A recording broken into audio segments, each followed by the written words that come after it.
नमस्कार मंडळी. आता पाहता क्षणी तुम्हाला कळालं असेल आज आपण कोणती रेसिपी पाहणार आहोत. रविवार म्हटलं ना घरोघरी इडली, सांबर आणि चटणीचा बेत केला जातो. इडली करताना भरपूर साऱ्या चुका होतात. कधी इडली कडक होते, खाताना घास लागतो, जाळीदार होत नाही किंवा शिजल्यानंतर वरती ती कच्चीच राहते. अशा भरपूर साऱ्या प्रश्नांची उत्तरे तुम्हाला हा संपूर्ण व्हिडिओ पाहिल्यानंतर नक्कीच मिळतील. हा संपूर्ण व्हिडिओ पाहिल्यानंतर तुमची देखील इडली, चटणी आणि सांबर फुल्ली रेस्टॉरंट स्टाईल 100% होणारच. त्यामुळे हा व्हिडिओ कुठेही स्किप न करता पूर्णपणे पहा.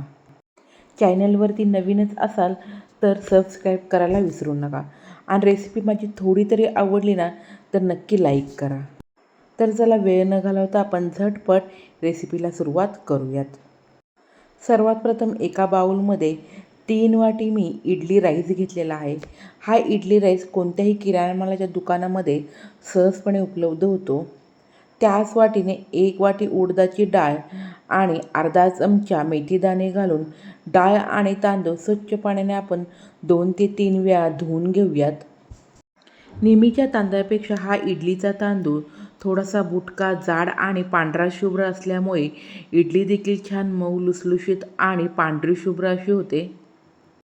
डाळ आणि तांदळाला पावडर लावलेली असते म्हणून 2 ते 3 वेळा स्वच्छ पाण्याने धुवून घेऊन नंतर बुडेल इतपत त्यामध्ये पाणी घालून आपण फक्त 4 तास डाळ आणि तांदूळ छान भिजवून घेऊयात. डाळ जास्त वेळ भिजवून घेतली तर इडलीला उग्र असा वास येतो, त्यामुळे फक्त 4च तास डाळ भिजवून घ्यावी. आता सुरुवातीला मिक्सरच्या जारमध्ये भिजवून घेतलेली उडदाची डाळ आणि गरजेनुसार पाणी घालून बारीक अशी डाळ वाटून घेऊयात. अजिबात रवाळ अशी डाळ वाटून घेऊ नका.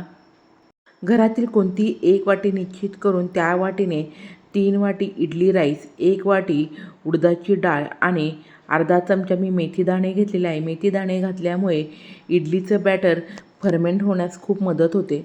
तर अशा प्रकारे बारीक अशी मी डाळ वाटून घेतल्यानंतर त्याच मिक्सरच्या जारमध्ये भिजवून घेतलेला तांदूळ घालून तो देखील रवाळ असा वाटून घेऊयात. डाळीप्रमाणे तांदूळ अजिबात बारीक असा वाटून घेऊ नका.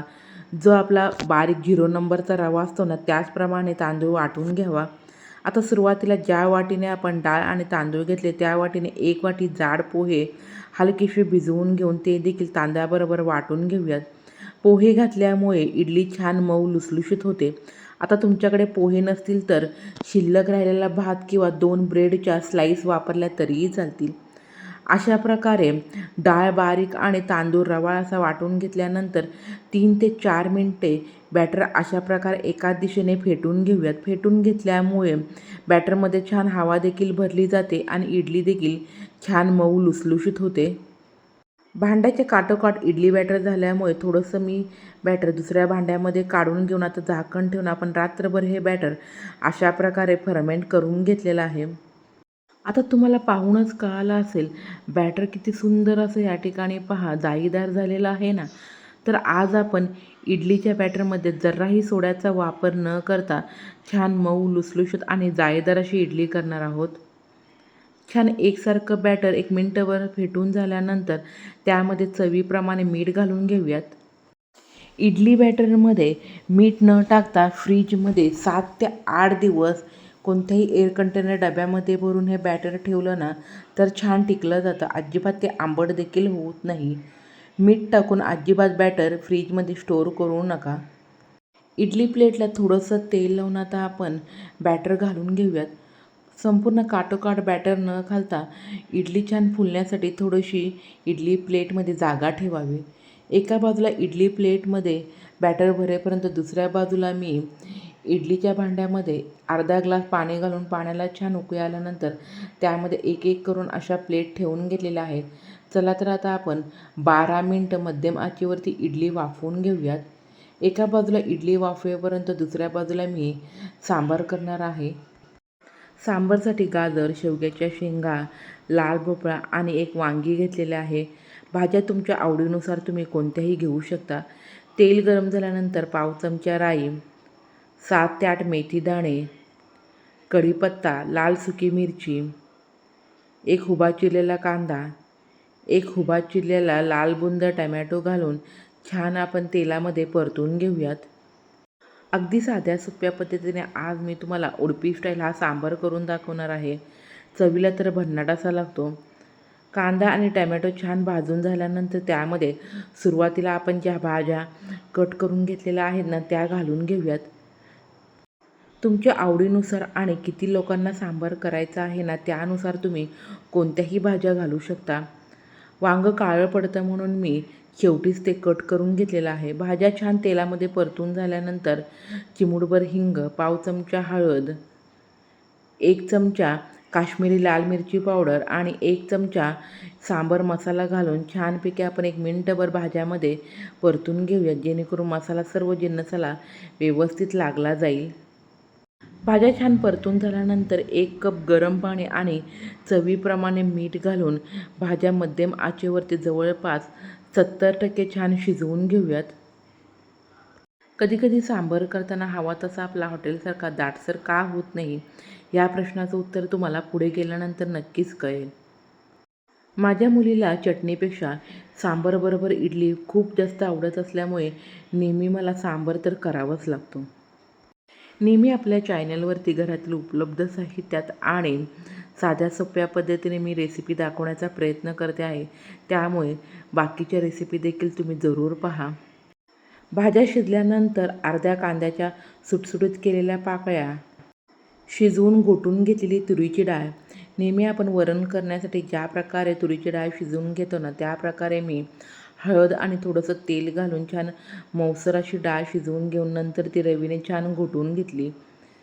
नंतर त्यामध्ये चिंचगुळाचा कोळ आणि सांबार कितपत पातळ हवा ना त्यानुसार त्यामध्ये गरम पाणी घालून घेऊन व्यवस्थित मिक्स करून घेऊयात. आता मध्यम आचेवरती 10 ते 12 मिनटं आपण सांबार छान शिजवून घेणार आहोत. डाळ छान मऊसर शिजली ना तर अजिबात सांबार हा पातळसर होत नाही, छान दाटसर असा होतो. एका बाजूला सांबारला कड कढईपर्यंत दुसऱ्या बाजूला आपण एक फोडणी तयार करून घेऊयात. तेलामध्ये राई, चण्याची डाळ, लाल सुक्या मिरच्या, कढीपत्ता, थोडासा हिंग घालून ही चुरचुरीत फोडणी लगेच आपण सांबारवरती घालून घेऊयात. फोडणी घातल्यामुळे सांबारला खूप छान टेस्ट येते. तर अशा प्रकारे आज आपला उडपी स्टाईल छान दाटसर असा सांबार तयार झालेला आहे. शेवटी त्यावरती बारीक चिरलेली कोथिंबीर घालून घेऊयात. इडलीप्रमाणेच हा सांबार भाताबरोबर देखील खूप सुंदर असा लागतो. त्यामुळे तुम्ही नक्की करून पहा. बघूनच तोंडाला पाणी सुटलं ना. चला तर आता आपण झटपट अशी एक ओल्या नारळाची देखील चटणी करून घेऊयात. तुरीची डाळ छान मऊसर शिजवून घेतल्यामुळे सांबार अजिबात पातळसर असा होत नाही, छान दाटसर असा होतो. तेलामध्ये चणा डाळ, शेंगदाणे हलकेसे डाग येईपर्यंत भाजून घेतल्यानंतर कांदा, लसूण, आलं, हिरवी मिरची घालून छान परतून घेऊयात. दोन्हीही भाजून घेतलेले जिन्नस थंड झाल्यानंतर मिक्सरच्या जारमध्ये घालून ओल्या खोबऱ्याचे काप, फुटाणे, चिंच, चवीप्रमाणे मीठ आणि गरजेनुसार पाणी घालून सर्व जिन्नस बारीक असे वाटून घेऊयात. चटणी कितपत तुम्हाला पातळ हवी ना त्याप्रमाणे वाटल्यानंतर तुम्ही पाणी घालू शकता.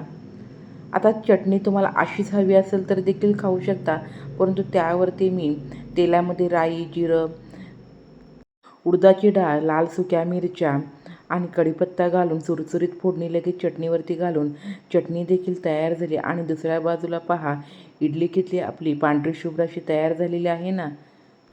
अजिबात सोड्याचा देखील आपण वापर केलेला नाही. जाई पहा किती सुंदर अशी इडलीला आलेली आहे ना. येत्या रविवारी तुम्ही देखील मी दाखवल्याप्रमाणे इडली, चटणी आणि सांबारचा नक्की बेत करा आणि कसा झाला ते मला कमेंट बॉक्समध्ये सांगायला विसरू नका. नेहमीप्रमाणे तुम्हाला माझी ही रेसिपी आवडली असेल तर नक्की लाईक करा, जास्तीत जास्त शेअर करा. अशाच नवनवीन रेसिपी पाहण्यासाठी माझ्या चॅनलला सबस्क्राईब करा. बेलची घंटी वाजवायला अजिबात विसरू नका. चला तर आता इडली, चटणी तुम्हाला मी सांबार सर्व करून दाखवते. इडलीची खालची बाजू पहा किती जाळीदार अशी झालेली आहे ना. ही इडली, चटणी, सांबार रेसिपी पाहून तुमच्या तोंडाला पाणी सुटलंय ना. ह्या इडली बॅटरपासूनच तुम्ही डोसा, उत्तप्पा आणि आप्पे देखील करू शकता. छान मऊ, लुसलुशीत आणि पांढरे शुभ्र असे सर्व पदार्थ होतात. ही ब्रेकफास्ट रेसिपी तुम्हाला माझी नक्की आवडली असेल असं गृहीत धरून चला भेटूया अशाच एका नवीन रेसिपीसोबत. तोपर्यंत बाय बाय.